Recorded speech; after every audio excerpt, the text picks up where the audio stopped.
Well, hello everybody.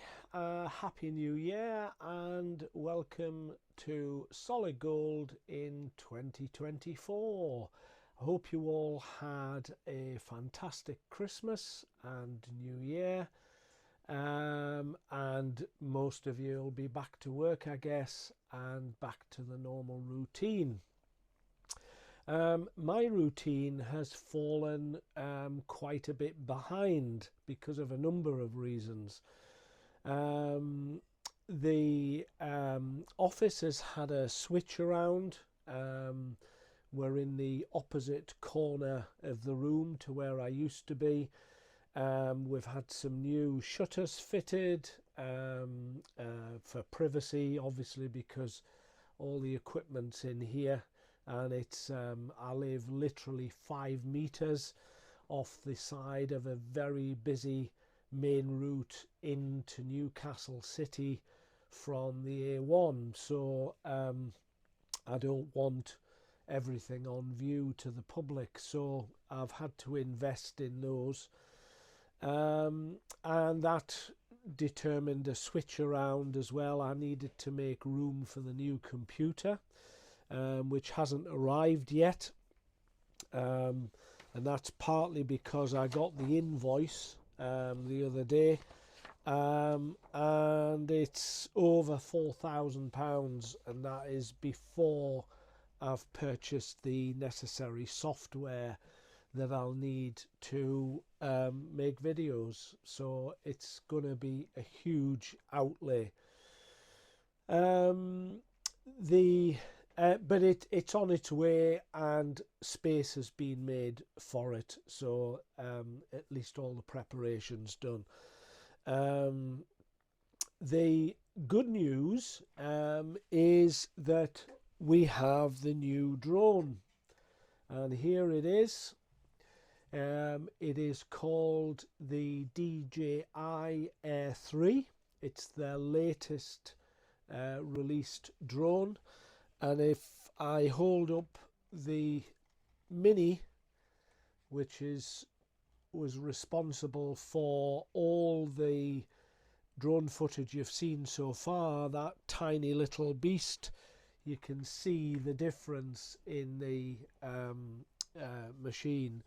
And the other difference is it has, I don't know whether you can see that on the camera, I'll try and hold it a little bit closer. It has two lenses. This bottom one is equivalent to that. It's exactly the same as the Mini, but the zoom lens on the top allows you to zoom in to a subject without having to fly close to it.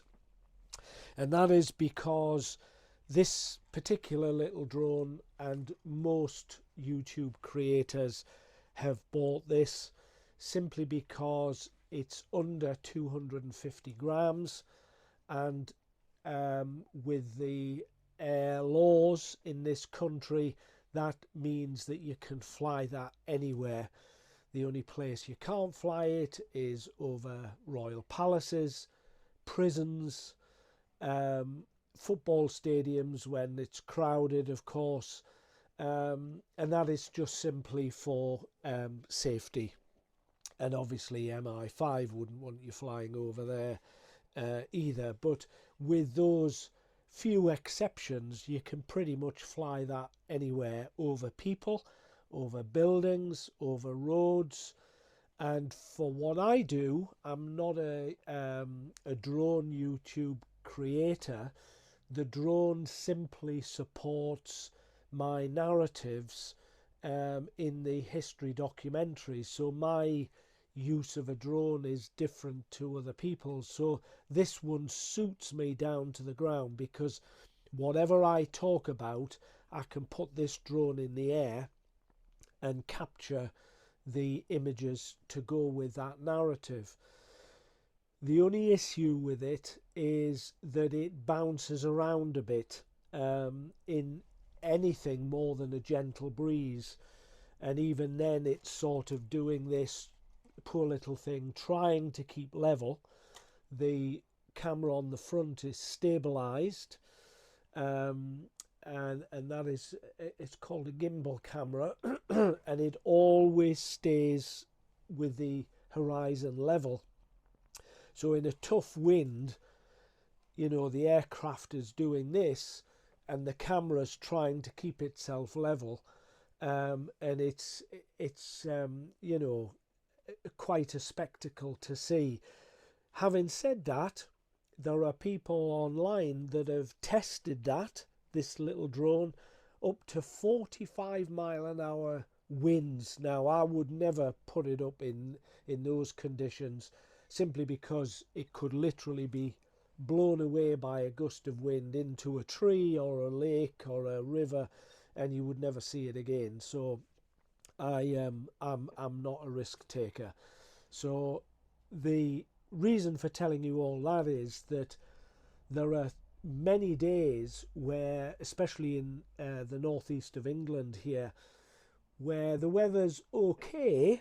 It's okay for being out and about, but there's just too much breeze to get good steady footage with this. And that was the primary reason I went to buy this. Now I'm just going to put up a 2-second clip here of the two drones side by side in flight, and you can see here straight away how the little one is battling with the wind, whereas the bigger one literally just sits rock steady. So this particular drone will facilitate the Rivers project, which I'm hoping to start later this year, because some of the terrain at the source of the rivers are way up in the hills, the Pennines or the Cheviots, and it doesn't matter what day, you're going to get significant breeze, which will affect, so certainly would affect the flight of that one. Hopefully this one will cope a lot better. The other advantage of this particular drone, and it was costly, it's over £1,500. Now I know some of you in the know will immediately say, oh, that's not true. You can buy it from DJI, which is the company that manufacture it, for £1,375 with all the extras, the extra batteries and the remote controller and etc, etc. And that is true. But of course, there's more to flying a drone than that. You need filters. This particular drone doesn't have a filter on it at the moment because I wanted to show you the two lenses. This, the little one, has a filter on it, and you need filters even in Britain because any bright sunlight seriously affects the cameras on these things. So you need filters to control the light. So by the time you've bought all the extras, you're up to £1,500. And the case for this particular drone was, you know, huge in price. If I just show you briefly, this is the case for the Mini. I'll just move that one forward. And you can see here, in the case for the Mini, there's the controller, all the spare batteries. I've even got a battery hidden under there where the drone normally sits. The lanyard strap for around my neck so I can hang the controller around my neck. So if I need to catch the drone in an emergency, this isn't going to drop to the floor. Your spare propellers, and all the other gadgets that you need. The filter cases are underneath, hidden underneath there, and so on and so forth. So you can see there, that's the case for the Mini, and it's not too bad. I can walk quite a distance with that. And then if you look at the size of the case for the Air 3, I'll just put that down. It's huge, absolutely huge. and weighs a ton. It's like a small suitcase. The same thing there. I've only got 3 spare batteries at the moment. They are £129 each. So that is not going to be cheap to add batteries to that. The filter pack, some polarizing filters, spare propellers, the strap, etc., etc. So those are the basic extras you need to when you're out in the field flying a drone. It's no good going, you know, miles and miles and miles and having only one battery, or, you know, being run out of stuff. So I managed to get the drone. As I say, the computer's been put back a little bit because I just can't afford that right now. But just staying with this large drone for a moment,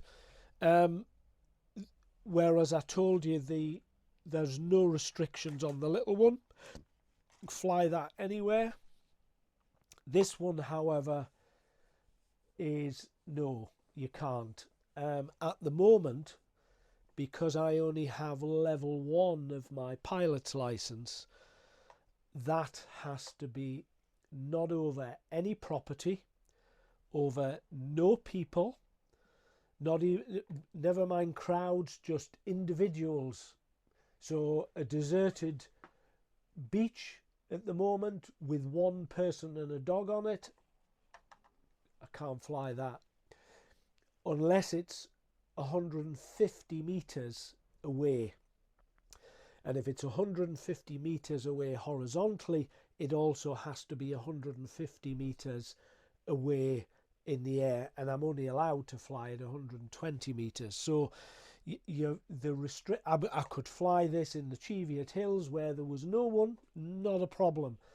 But for what I normally use the drone for, flying over buildings and towns and coastline, this one is a no-no for the moment.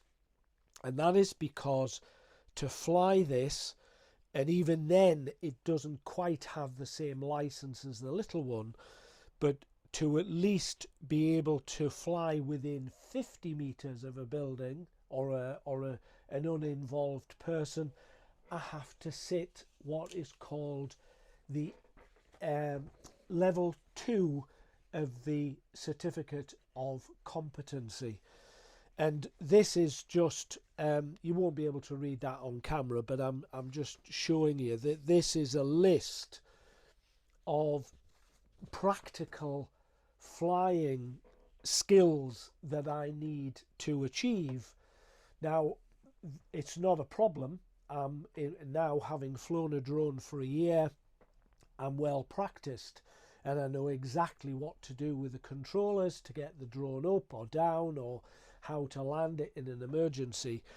But of course, to get my level 2 exam, I need to prove that I know that. So each one of those tasks has to be completed. The controller records the flight, and then I have to send the flight record to the examining company to prove that I can take off safely, land safely, bring the drone back if there's a problem. And this first page is flying under normal conditions, and if I can get to it, and the page underneath, and then the page underneath that, is flying in abnormal conditions. So I have to take the drone up and in strong wind or whatever, and demonstrate that I can handle the drone even in adverse conditions. The controller for the larger drone, as you can see, has 2 antennas, external antennas, and that is because the controller for the Mini does not. And one of the main problems with this Mini is that you get, if you get Wi-Fi interference, tall trees or tall buildings, anything in between you and the drone, the signal will cut out. Now, it has a safety feature built into it in that it will return home if you lose signal, and that's fine. If you happen to be in the middle of a woodland and there's only a very narrow column of descent, that drone's going to try and come home to you and just fly into the trees where you're standing. So it's not ideal. When they manufactured the larger drone, they've improved the transmission system. Now, already I took this out along Druridge Bay Beach and flew it on a day when no one was there. Absolutely no one was anywhere. And I flew it over the water. So even if somebody came onto the beach, I wasn't infringing the rules. And I flew this from one end of Druridge Bay right up to the other, which, as most of you will know, that's 6 miles. And the signal was still 100%. Now, I would normally never fly that far away. But for example, if you remember in the Northumberland series, when I flew out to Coquet Island with this little one, I was panicking. My heart was in my mouth because that is a long way away from where I was standing. It's maybe only 1.5 kilometers. And in the manufacturing spec, it says that this can fly up to 10 miles from the controller. In practice, it does not. It's not even, in my experience, it hasn't even managed 2 miles before the signal starts to go and you run the risk of losing it. So my heart was in my mouth when I was flying that over Coquet Island, because I'd chosen a really good day for weather, and there was no wind. It managed to do what I needed it to do and come home on one complete battery. But it was a gamble and a risk. This one, there's very much less of a risk in flying it, because you can see on the controller the signal is 100% and it never flackers. It's not bothered by wind. It's I mean, the only thing that you're going to be able to is if you stupidly fly it into a tree or a tall building. But you've got to be pretty thick to do that, because it has all the safety features built into it. I don't know whether you can see from where it is, but it has eyes on all 4 corners. So whereas this can only see forward, the little drone, that has eyes at the front and eyes at the back, and 2 underneath, so that it can tell when it's nearing the ground for landing. If you're flying it sideways, it's blind. So if you're coming sideways and filming something, you've got to watch it with your own eyes, because if you fly into a tree, you're going to lose it. This one, the eyes are pointing out at horizontals, and therefore it has 360-degree vision. It also has eyes underneath, 2 eyes underneath, and the spec on this is just unbelievable. It's the best consumer drone available at the moment, and that's why it's so expensive. But as I say, before I can fly it and start adding footage to the films, I need to pass the exam, and I can tell you now, it is mega difficult. You've got things like air law to understand, airmanship, and it's it's not a joke. These are not toys. By the Civil Aviation Authority, these are classed as unmanned aircraft, and therefore your knowledge as a pilot, because that's what you are, a pilot, has to be equivalent to a manned aircraft pilot. So whether that's a little Cessna or a 747, you're obviously to fly a manned aircraft, you need to be several steps above in the examination class. But the basics of air law and airmanship, etc., have to be understood by everybody, where you're flying this or one of the bigger ones.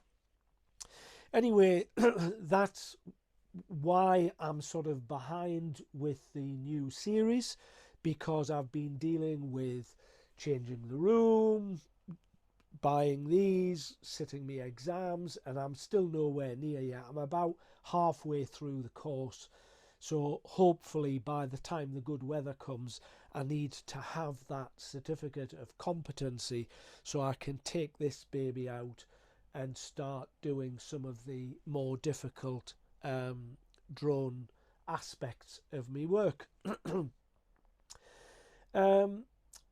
So that brings me to another point, because obviously, all of this is costing money, and whilst I've had this break over the winter, what I've added to my channel is a PayPal link for people who wish to donate to the channel. Now, let me say straight away, this is not for me personally to put to one side in order to buy a new yacht or whatever. This is simply to help the running of the channel, because every time I go out to film, it's costing me diesel money.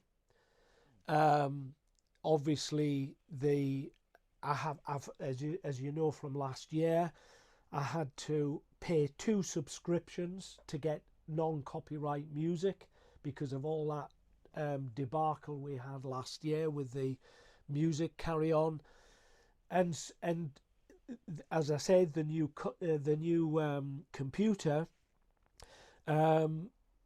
is over £4,000, and that's before I've bought the software, and my only income is an old age pension, so it doesn't take the brain of Britain to work out that whilst I'm overwhelmed by all the people who write to me and praise me for what I do, it comes at a cost, and the projects are getting bigger and more adventurous, which is pleasing you people, but I'm not able to cope with the cost of producing that. I'm not a television company. I don't have any sponsors or backers. And several of you wrote to me over the winter and volunteered and said, "This is so good, John. Why isn't it on mainstream television?" If I had a pound for each person that said that to me, I would be a lot better off than I am. And I would be dearly flattered if a mainstream TV company took my stuff. But they're not interested, because TV companies produce all of their material in-house, and that is because they don't want anybody else getting famous on the back of their organisation or company. So they tend to commission everything within their group of producers, if you like. And so they're not going to accept stuff from myself. And I know that from experience, because I have tried. I even tried giving, not selling, but giving the stuff to the Northumberland Tourist Board, simply to help them. And they didn't even reply to my email. So I've long since given that up. I just produce the stuff for you, for all you people out there, the people who enjoy what I do and who write to me regularly and say how much you've enjoyed what I'm doing. But I need some financial help in order to continue. The Rivers project, for example, that's going to take several trips to the same location just to get a piece of footage, because I'm going to have to go to the source of these rivers way up in the hills. So that's a significant drive from where I'm living. So there's a cost. 2, I then have to do the narrative and then come home and then go back on a day when it's suitable for the drone and do the drone footage and then come back. And then the course of a river comes, and the idea is that the river project will follow the river from its source to the estuary, but along the way we'll be stopping and looking at the towns and the villages that have all been affected by that river as it flows through or past those locations. And therefore there are going to be several trips back and forward, and just the diesel cost alone is over £100 a month. That's what it cost me to do the Northumberland project. And I was cute because what I was trying to do was combine 2 or 3 things in one day. But there's a limit to what you can do with that because of the weather and where the sun is. I mean, you need sunshine to get good drone footage or good broadcast footage when I'm doing the narratives. So, as I say, if you want me to continue with all of these new ideas and new projects, I'm going to need some help. So, as you can see from this, I've done a screenshot here because you won't be able to see the screen as it is here. But if you look at the screenshot, just underneath my name, the 3rd row down is in blue, and it says paypal.com/donate/hosted button. Well, you can ignore that hosted button bit. But if you click on that link, it will then take you to PayPal. You'll see my face on the logo here, just exactly the same as that.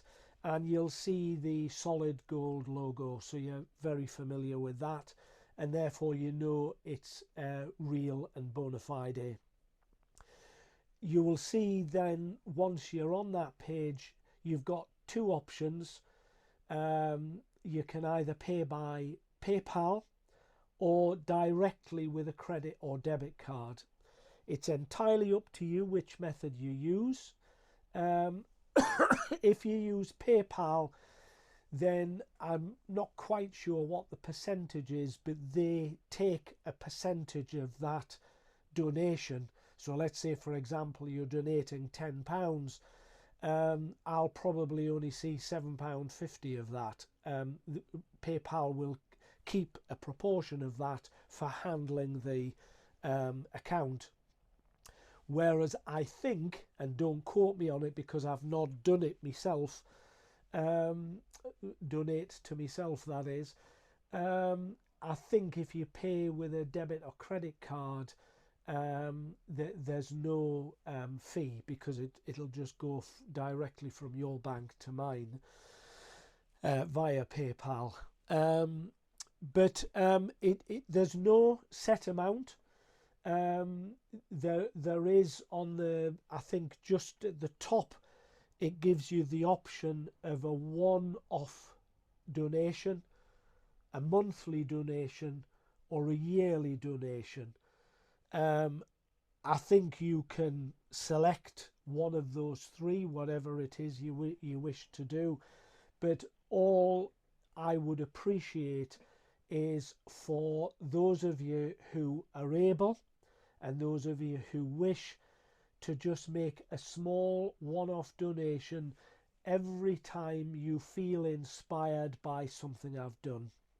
And as I say, I know several of you have written to me and said, I wouldn't mind paying for this because this is better than YouTube, better than Netflix or, whatever. So it's really there for those people and anybody else who wishes to help the channel proceed. And obviously, if those payments are forthcoming, then hopefully I can plan bigger and bigger and bolder things, because there's a limit to what you can film up here. I mean, I've pretty much filmed everything: castles, Hadrian's Wall, the coast, the villages, up and down the coast as far as Filey in North Yorkshire.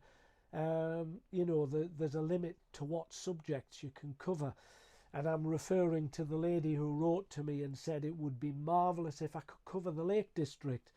Well, yeah, it would, and I would love to do the Lake District, but that would require trips away from home, accommodation, travel, food, etc., etc., etc. I'm sure you all understand. But that's another addition, as I say, the PayPal link. So that's up there. So what about the new series? Well, if I just click on this is the new series. I don't know whether you can see that. I'll just put here is it's underway. It's about halfway done. And of course, as promised, it's the coastline of Tyne and Wear and Durham. It's the missing bit of coastline in between North Yorkshire and Northumberland, of course. And the first episode starts off at Seaton Sluice, and it works all the way down to Seaton Carew, Seaton to Seaton. That was deliberate, by the way, not an accident. So it's the usual format. Me giving you the history and then a short drone flight at the end set to music. It's not a massive episode series, I should say. Sorry, it's got 7-8 episodes at the moment. Some of the places that I thought would be combined, you know how I did in the Northumberland series, some of the smaller venues like Foxton, for example, were combined with the likes of Alnmouth and Beadnell and what have you, simply because there wasn't enough information to make an episode all of their own. And then the bigger venues like Holy Island had an episode all to itself. Well, the same thing has applied to this. The first 3 episodes are paired. So the first episode is Seaton Sluice and Hartley. The second episode is St Mary's Island and Whitley Bay. And the third episode is Cullercoats and Tynemouth. And all of those have been filmed. The drone footage is in. Everything is present. It's just up to me to edit those and get them out. Of course, I filmed them at the end of last year when we had that brief good weather before the weather broke. And the reason for filming it at the end of last year was because I didn't want to repeat what happened in January 2023 when I was standing in Blythe, freezing me you know what off, trying to deliver the narrative in minus temperatures, trying to look professional in my shirt and everything else, and it wasn't pleasant at all. So the idea is that these first 3 episodes which will be released. Hopefully the first episode will go out towards the end of this month. I'll probably put up another short bulletin just to let you know the release date. But the first 3 episodes will at least get me to maybe March, when the weather improves, and then I'll be back out on the road again, filming episodes 4, 5, 6, 7 and 8. So once you've crossed over the Tyne, you're still in Tyne and Wear, but you're in South Tyneside. And South Shields, for example, has an episode all to itself because it's huge. The history and the information on South Shields is enormous. And then I naively thought that Whitburn and Seaburn and Roker would probably be all combined into one. And again, I wasn't aware, but when I started to look at Whitburn, the history on that is phenomenal. So it's likely that that's going to get an episode to itself as well. So as I say, the research on Whitburn is phenomenal, and you can just see the amount of work that goes into this. This is the reading material that I've been given by a chap called Brian Hastings, who is not only a resident in Whitburn, but his family he's managed to trace back all the way to 1400. You know, that's a phenomenal way back into history. And his family have lived and fished there all of those generations and decades. So he has produced these books. Now, the information present in these books is not available online. So certainly in the Whitburn episode, you as Solid Gold subscribers are going to get knowledge and insight into the area of Whitburn that isn't yet currently available, because these books, although they've been produced, they haven't been published as such yet. They're waiting for release. So Brian's very kindly loaned me these books to do my research for Whitburn. And as I say, I'm really looking forward to it, because there's going to be facts in here that nobody else is aware of. Facts that were covered up, forgotten about, and so on and so forth. So it's going to be really interesting to get to grips with those. So, and as I said much earlier in the bulletin, once the Durham coastline has been completed, the weather should be really good by then. I should have me pilot's license level 2, and I will be off trudging up the hills, starting with the Rivers project. And I haven't decided yet whether I'm going to start with the Tweed and work down to the Tees, or whether I'm going to start with the Tees and work north to the Tweed, or maybe just hit them at random. I'm not sure. I haven't planned it yet. But one thing before I go, just to another request, I need, when I do those projects, if any of you out there are living in the north of England and wouldn't mind accompanying me on the days when I'm going to be shooting up in those remote areas, I would seriously be grateful.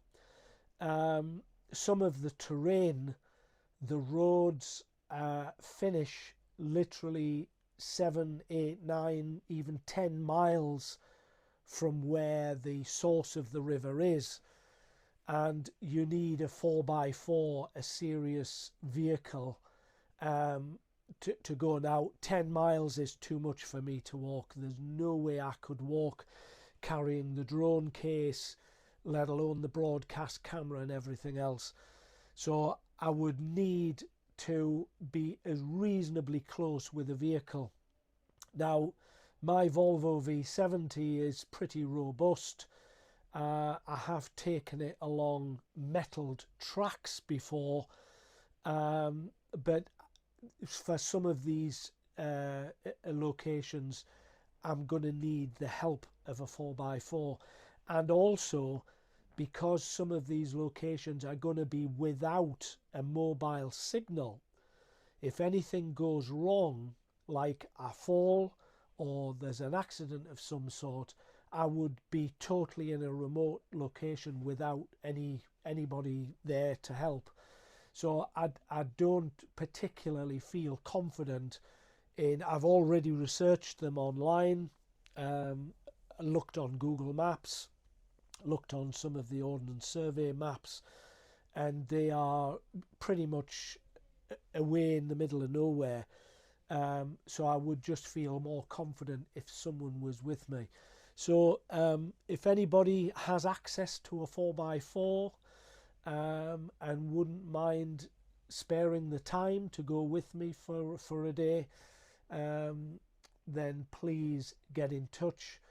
I think if you look on the about part of my channel, it should give you my email address and telephone number, and if not, then you can leave me a comment as per usual underneath the videos and I'll see it there. So hopefully someone will respond to my plea for help. Okay, so that's a lot, I know, for the first bulletin of 2024, but that's all the exciting news that I had to tell you for now. So I'll bid you farewell. I hope you are all in good health and stay healthy, and I will see you all again extremely soon. Bye for now.